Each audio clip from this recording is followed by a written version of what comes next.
CM Revanth KCR కాలి గోటికి సరిపోడంటూ కేటీఆర్ చేసిన వ్యాఖ్యలపై serious అయ్యారు మంత్రి కోమటిరెడ్డి వెంకటరెడ్డి.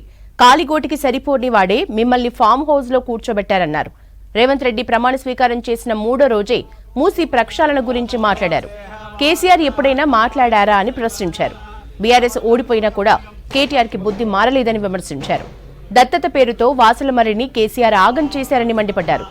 కొండమడుగులో కాలుష్య పరిశ్రమలు తీసేసి రెసిడెన్షియల్ జోన్ గా మారుస్తామన్నారు మంత్రి. భువనగిరిలో పలు అభివృద్ధి కార్యక్రమాల్లో పాల్గొన్నారు రాష్ట్ర రోడ్లు భవనాల శాఖల మంత్రి కోమటిరెడ్డి వెంకటరెడ్డి. ఒక మాట మాట్లాడాడు, కేసీఆర్ గారికి కాలి గోటికి సరిపోయాడంట రేవంత్ రెడ్డి.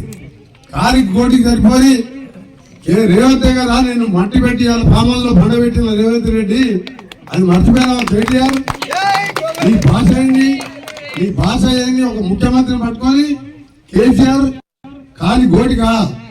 కేసీఆర్ చరిత్ర ఏంది, రేవంత్ రెడ్డి చరిత్ర ఏంది, నీ చరిత్ర ఏంది?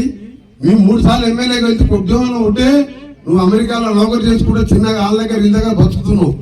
ఏదో మీ నాయన పేరు చెప్పి దొంగ మాటలు చెప్పి ఎమ్మెల్యే అయినావు.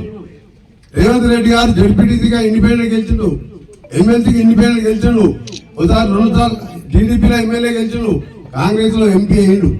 ఇలా అందరినీ మా అందరి సమిష్టి నాయకత్వంలో మూసీ నుంచి మొదలుపెట్టి గెలిచిన 3వ రోజే మూసీ గురించి మాట్లాడిందంటే 10,000 6 లక్షల కోట్లు ఆ రోజు అప్పు చేసి ఒక్కసారి మూసీ గురించి మాట్లాడినా మీ నాయన నువ్వు ఎంతసేపు తినుడే, గుట్టలు కనబడితే తినుడే, కాళేశ్వరం తినుడే, కట్ట బ్యారేజ్ కూలిపోవడే, నీ కాలి గోటికి సరిపోడా?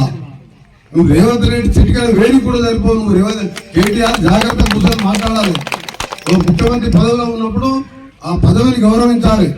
మీకు ఇచ్చిన తెలంగాణ దళితులు ముఖ్యమంత్రి చేస్తాను తిట్టావు అనుకుంటే 100 తిట్లు తిట్టున్నావు, కానీ భాష మార్చుకో.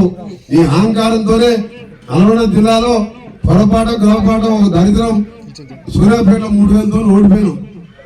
మిగిలిన సీట్లు అని 60, 70, 80,000తో గెలిచినావు. ఇంకా బుద్ధి రాలేదు నల్గొండ చెప్పిన. ఆ బుద్ధి చూసాను బాగా మార్చుకొని ముఖ్యమంత్రి అంటే గౌరవించింది.